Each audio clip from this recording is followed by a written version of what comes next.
en passant la parole à Monsieur Joël Giraud, rapporteur spécial sur les programmes statistiques et études économiques, stratégie économique et fiscale et le compte d'affectation spéciale accords monétaires internationaux, je ne peux m'empêcher de penser au débat que nous avions ici même la semaine dernière sur les difficultés du transport entre les Hautes-Alpes et Paris. Monsieur le rapporteur spécial, vous avez la parole. Merci, Monsieur le Président, Mesdames et Monsieur le Ministre, Madame la Présidente de la Commission des Affaires économiques. Oui, en effet, je crains d'avoir été une victime collatérale de ce débat, à trop critiquer la SNCF sur le budget des transports. Voilà ce qui arrive. Votre train est en carafe. Donc, je vous prie de m'excuser, même si je n'en suis pas responsable. Donc, il s'agit tout d'abord du programme 220 statistiques et études économiques et 305 stratégie économique et fiscale qui rassemble près de la moitié des crédits de la mission économie. Longtemps en forte baisse, ces budgets sont en hausse pour 2017. Alors, concernant l'INSEE, les crédits de paiement atteindront 460 millions d'euros, en hausse de 22 millions, soit 5%. L'INSEE contribue cependant au redressement des finances publiques avec un schéma d'emploi particulièrement exigeant qui supprime 97 postes l'an prochain. L'INSEE, pour mémoire, a supprimé près de 600 emplois depuis 2012. Les crédits budgétaires augmentent en grande partie pour compenser des pertes de ressources propres liées à la mise en œuvre de la gratuité des données publiques prévues par la loi du 7 octobre 2016 pour une République numérique. En 2017, l'INSEE fournira gratuitement le répertoire administratif des entreprises sirènes, alors que sa commercialisation finance 15% de ses dépenses hors titre 2. L'open data bénéficiera par ailleurs à l'INSEE qui n'aura plus à acquitter de droits pour les données des organismes de sécurité sociale. Tout ceci a été pris en compte dans le montant de compensation de 10 millions d'euros, ce dont je remercie le gouvernement puisque c'était une des demandes que j'avais faites l'an dernier.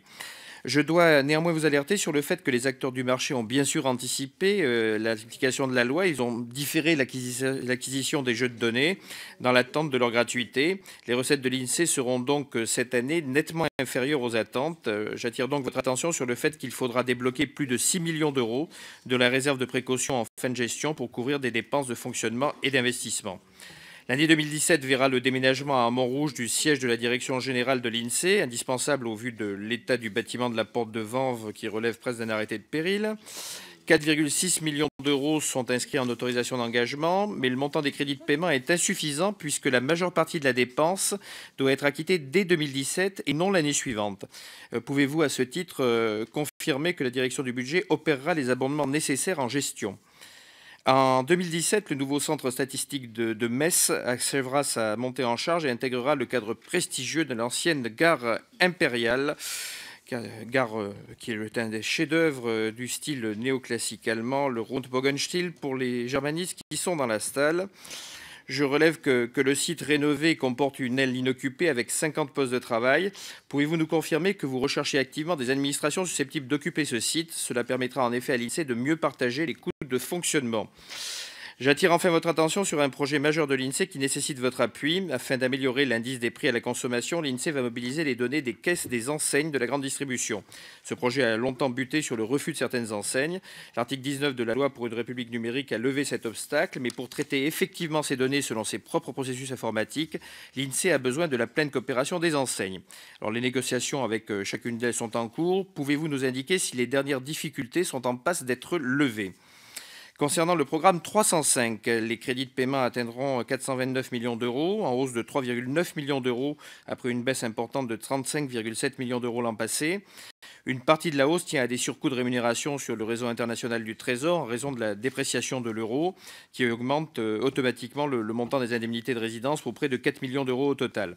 La programmation budgétaire n'en avait pas suffisamment tenu compte en 2015 et en 2016.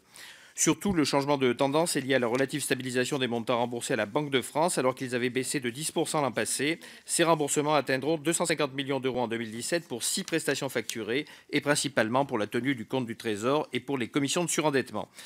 On constate cependant toujours un écart entre les montants remboursés et les coûts attendus par la Banque de France pour plus de 40 millions d'euros, alors que la loi prévoit un remboursement intégral. L'addition des écarts constatés chaque année depuis 2012 représente un manque à gagner qui est à l'heure actuelle de 136 millions d'euros pour la Banque de France. Il est cependant possible d'envisager que les remboursements de l'État se rapprochent progressivement des coûts effectifs, qui diminuent grâce à la réorganisation des services de la banque. Les économies proviennent également de la diminution depuis 2 ans du nombre de dossiers examinés par les commissions de surendettement. Ceci atteste du succès d'une politique déterminée de prévention du surendettement engagée depuis le début de la législature, avec par exemple la charte d'inclusion bancaire et de prévention du surendettement qui est prévue à l'article 55 de la loi bancaire de 2013. Et cette année, un réseau de 56 points conseil budget est expérimenté dans 4 régions pilotes afin d'offrir aux personnes en risque budgétaire des interlocuteurs qualifiés distincts des banques. Enfin, la réglementation est progressivement simplifiée, ce qui diminue les coûts de traitement des dossiers. Par exemple, l'article 25 bis du projet de loi Sapin 2, issu d'un amendement adopté par l'Assemblée nationale en première lecture, limite la phase amiable de la procédure aux seules situations comportant un bien immobilier. De même, l'article 58 de la loi de modernisation de la justice du XXIe siècle, dans le texte en cours d'examen par le Conseil constitutionnel, dont on espère qu'il ne modifiera pas ces dispositions, supprime la plupart des cas d'homologation par le juge d'instance des décisions de la commission de surendettement. C'est une phase largement formelle qui ajoute 2 mois de délai en moyenne. Enfin, et pour conclure, la simplification des procédures améliore l'accès aux dispositifs pour les personnes surendettées et maintient les garanties des droits des créanciers. Elle occasionne des économies significatives. Les 2 mesures en cours d'adoption diminueront les dépenses de 14 millions d'euros en réduisant les effectifs mobilisés et les frais de correspondance. Je donne donc un avis favorable à l'adoption de ces crédits et remercie pour la qualité de son travail l'administrateur Benjamin Deslus qui m'accompagne en qualité de Sherpa. Merci. Merci, Monsieur Giraud.